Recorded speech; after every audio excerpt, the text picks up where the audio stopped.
লালবাজার হোক বা ভবানী ভবন।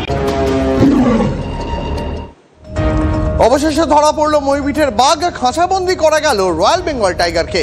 কিশোরী মোহনপুর গ্রামের আজলমারি 11 নম্বর জঙ্গল থেকে ঠাকুরার নদী পেরিয়ে লোকালয়ে ঢোকে বাঘটি। গত এক সপ্তাহ ধরে বারবার জঙ্গল থেকে লোকালয়ে ঢুকে পড়ছিল বাঘটি। একাধিকবার চেষ্টা করেও বাঘ ধরা যায়নি। অবশেষে রবিবার রাতে বাঘটিকে খাঁচাবন্দি করা সম্ভব হয়। ঠিক আছে,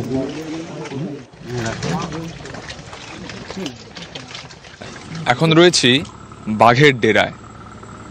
সুন্দরবনের রয়্যাল বেঙ্গল টাইগার এই নদী পথ অতিক্রম করে এই ম্যানগ্রোভের মধ্যে দিয়েই পৌঁছে গিয়েছিল ময়ূরপিঠের লোকালয়ে। দীর্ঘ চেষ্টার পর তাকে খাঁচাবন্দি করা গিয়েছে। এই যে গহীন অরণ্য আমার পেছনে অমিত দেখাচ্ছে ছবিটা, এই গহীন অরণ্যে কোনো লোকালয় নেই। এই অরণ্য ম্যানগ্রোভ অরণ্য, এবং বাঘ এই পথেই কিন্তু নদী অতিক্রম করে লোকালয়ে পৌঁছয়। বুঝতে পারছেন আমরা কোন জায়গায় রয়েছি?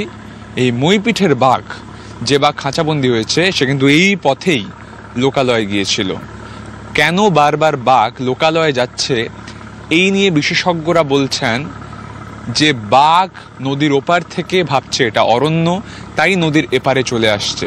কিন্তু এই গহীন অরণ্য, যেখানে একসঙ্গে সহাবস্থান একাধিক বন্য প্রাণীর, এই যে যেখানে আমি দাঁড়িয়ে রয়েছি এটা ম্যানগ্রোভ কাদা মাটি, যেখানে পা রাখতেই পা কিন্তু মাটির নিচে ঢুকে যাচ্ছে।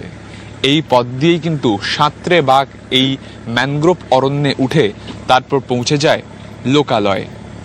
সুন্দরবনের গহীন অরণ্য থেকে ক্যামেরায় অমিতের সঙ্গে সুমন মহাপাত্রের রিপোর্ট, TV9 বাংলা। অনিলবাবু, বাঘটিকে তো আজকে ছেড়ে দেওয়া হবে, কিন্তু এই বাঘ বারবার কেন চলে আসছে? দেখুন, বাঘের ধর্ম হচ্ছে জঙ্গল থেকে আর একটা জঙ্গলে পেরিয়ে যাওয়া খাবারের সন্ধানে। স্বাভাবিক কারণে ওপারে জঙ্গল এপারে জঙ্গল, ও পেরিয়ে আসবেই। যদি আসতে বাধা পায় সেটার একটা মাত্র কারণ, সেটা হচ্ছে ফেন্সিং। ওই ফেন্সিংটা এখানে অনেক দুর্বল, মানে পর্যাপ্ত পরিমাণ ফান্ড না থাকার জন্য এই ফেন্সিংটাও ঠিকঠাক মানে নেই। কোনো জায়গায় নেই, কোনো জায়গায় রিপেয়ারও খুব মানে করতে পারছে না ফান্ড নেই বলে। আর যে কারণে জঙ্গল থেকে আরেকটা জঙ্গল এপারে জঙ্গল দেখছে, ও পেরিয়ে আসার যে স্বাভাবিক মুভমেন্ট, সেই স্বাভাবিকভাবেই সে পেরিয়ে আসছে। এটা অনেক দিন ধরেই বাঘটা আসছে যাচ্ছে এরকম করছিল, ওরা খাঁচায় পড়ছিল না। ফরেস্ট ডিপার্টমেন্টের অক্লান্ত পরিশ্রম, লাস্ট 1 মাস ধরে যে ধরনের পরিশ্রম এই কিউআর টিম বলুন, গ্রামের লোক বলুন বা ফরেস্ট ডিপার্টমেন্টের লোক বলুন, যে পরিশ্রম, সে পরিশ্রমের সুফল হচ্ছে এটা।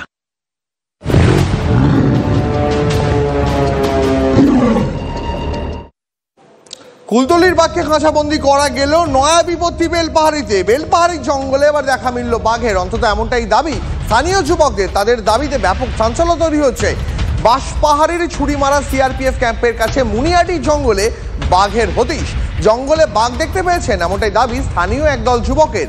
আরো বিস্তারিত জানতে কথা বলবো, আমাদের সঙ্গে সহকর্মী গয়া রয়েছেন সরাসরি মুনিয়াটির জঙ্গল থেকে।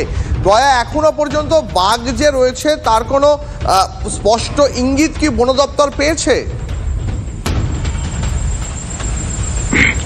বন দপ্তর যেটা জানাচ্ছে যে মুনিয়াটি জঙ্গলে যে বাঘের পায়ের ছাপ পাওয়া গেছে, সে বাঘের পায়ের ছাপই ওটা। তারা যে বাঘ বিশেষজ্ঞ রয়েছেন তাদের কাছে নমুনা সংগ্রহ করে পাঠিয়েছিলেন, এবং তারপর থেকে তারা যেটা জানাচ্ছেন যে ওই এলাকায় বাঘটা রয়েছে, এবং বাঘের গতিবিধি নজরে আনার জন্য ওই জঙ্গল লাগোয়া যে পার্শ্ববর্তী গ্রাম বা জঙ্গল রয়েছে সেই এলাকাগুলোতে 30টি ট্র্যাপ ক্যামেরা লাগানো হচ্ছে। তার সঙ্গে সঙ্গেও বন দপ্তরের কর্মীরা তারা এলাকায় এলাকায় মজুত রয়েছেন, এবং ফরেস্ট ডিপার্টমেন্টের গাড়িও এলাকায় এলাকায় ঘুরছে। এবং যেটা মুনিয়াটি গ্রামের এক যুবক তারা জানাচ্ছেন, জঙ্গলে যখন তারা যাচ্ছিলেন সেই সময় জঙ্গলের মধ্যে তারা বাঘ দেখতে পেয়েছেন, এবং বন দপ্তর কর্মীরা তারাও সেই বিষয়গুলো নিয়েও জিজ্ঞাসাবাদ করছেন।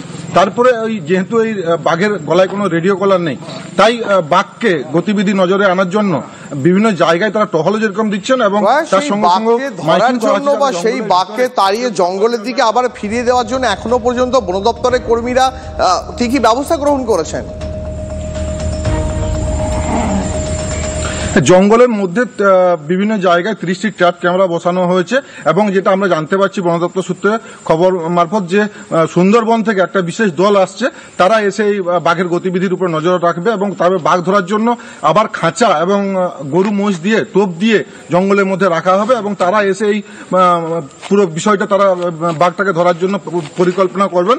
তারপরেই এই বাঘকে খাঁচাবন্দি করার একটা চেষ্টা চালানো হচ্ছে। কিন্তু এখনো পর্যন্ত যে ট্র্যাপ ক্যামেরা বসানো হচ্ছে সেই ট্র্যাপ ক্যামেরার মধ্যে এখনো বাঘের ছবি ধরা পড়েনি। তো বাঘ কোন দিকে রয়েছে সেটা বন দপ্তরের কর্মীরা তারা নজর রাখছেন। বুঝতে পেরেছি গয়ের, নজর রাখো, পরবর্তীতে তোমার সঙ্গে আবার এই নিয়ে কথা হবে। তবে ইতিমধ্যেই জাল দিয়ে ঘিরে ফেলা হচ্ছে গোটা জঙ্গলকে।